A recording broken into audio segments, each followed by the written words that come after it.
And hello, my name is Ethan James, and this is Ethan Rebukes. Today I'm going over some of my content that I got from the No Kings protest.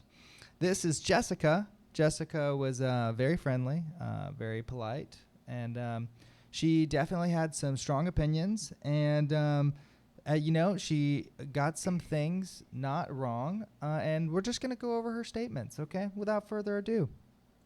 That you're talking about legal citizens. Defending what people? Who are your people? Well, I'm definitely. The thing is about there being illegal immigrants is some of them are children. And the children didn't make that choice. Just like the African Americans didn't ask to come over here from Africa during slavery. So Okay, so it's not like that. And the reason being is who made the decision? Well, for the slaves, they were captured, right? There were slavers that would enslave them and sell them, and then to slavers, and then people would buy them here.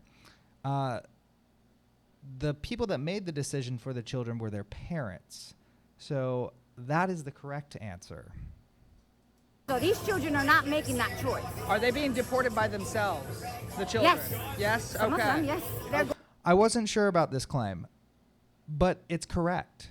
So there's a new policy that was implemented in 2025 that they're allowed to go into these sensitive places, is what Biden called them. Now, I do believe they should be allowed to go into these sensitive places, but they have deported children by themselves based off of surface level research. So that's what ChatGPT said.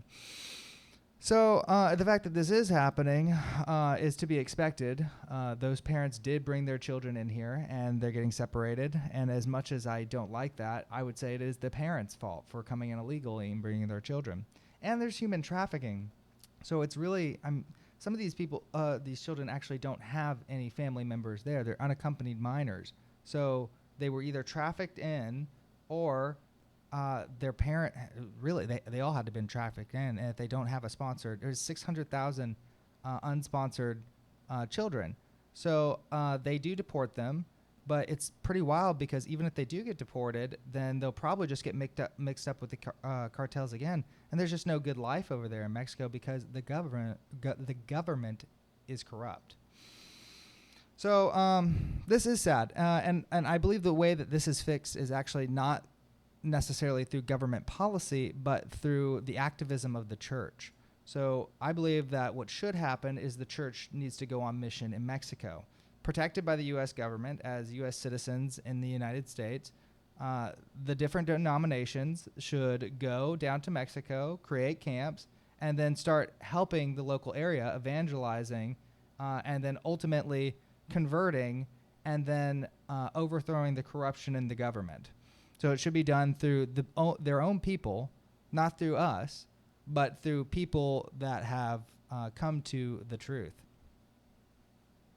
going into schools and churches, and I just don't think I don't think that's okay. If there's a church that's hiding illegal immigrants, I might suggest to you that that's not really a church. That's just a building and a cover-up. Here in Houston or around the country? Yeah. Everywhere. Yes. Okay. Well, yeah, it seems what a lot of people seem to be concerned about is constitutional rights being infringed upon Yes, legal absolutely. citizens. With the no due process, yeah. Well, so do you agree? So there is some kind of process, right? And this is the argument that I was getting into with people, or at least trying to understand their views on. These people at the protest, majority of them seem to believe that people that come in to the United States illegally and break the law have the same due process rights as a legal citizen. So I'm not so sure of all that. Now, I'm not a legal scholar, but I don't think that I would offer the right to privacy to somebody who jumped our fence and is actually a human smuggler, or anybody that comes over that you just don't know. Believe in deporting people through legal process? Through legal process, I would say that's okay. Okay. Because, Biden did it. Agreed. Obama did it. They actually deported more people than Trump. Yeah, and Bill Clinton deported 12 million, which is almost as high as I believe the amount that came over during Biden's presidency. So But it didn't cause this. Why? No. Because they actually deported. I should ask, what do you mean by this? You know, an uproar. I think the reason why there's such an uproar is the state of our politics and the sources of our information that we're getting right now. It's because of this period in history that we're in, where everything is so contentious, and it's been contentious for a while, and it's been escalating. And so people are living out their convictions more and more each day. Exciting times. Criminals, they didn't go into schools and churches and take children from their parents. Okay, I haven't heard any of that happen. Well, so now the confusing thing about this is a moment ago she was saying that they were separating them, but now they're taking them together. And so I did do some research right after this, and I found that there were some potential ICE abuses. Now, there was a time where they got it wrong, and they raided the wrong house. Well, actually, no, they raided the correct house, but they didn't know that the owners of the house, they thought it was 8 Guatemalan smugglers, human smugglers. And it turned out to be this lady that was renting the house, and so she was traumatized. But it was an accident, and they ended up coming out and saying it was a mistake anyway. And then the other case was where a U.S. Citizen, an anchor baby, if you will, was technically a legal citizen under our current law. And she got deported. The parents, undocumented, were deported, and they took the child with them back to Mexico. But the child was getting life-saving care here in the United States, and was not given, allegedly, the opportunity to stay here with a caregiver, a legal U.S. caregiver. So that was technically the right of the citizen. As much as I don't agree with birthright citizenship, I don't get it. It doesn't make sense to me. Just because you live somewhere, I mean, okay. So part of why I don't get it is if an illegal or an undocumented and illegal, it doesn't matter. Even an immigrant that is from Mexico, that is a Mexican citizen. So why would their offsprings also not be that citizen? Now, once an immigrant becomes a citizen, then I believe their children should be considered citizens. That's just what makes sense to me.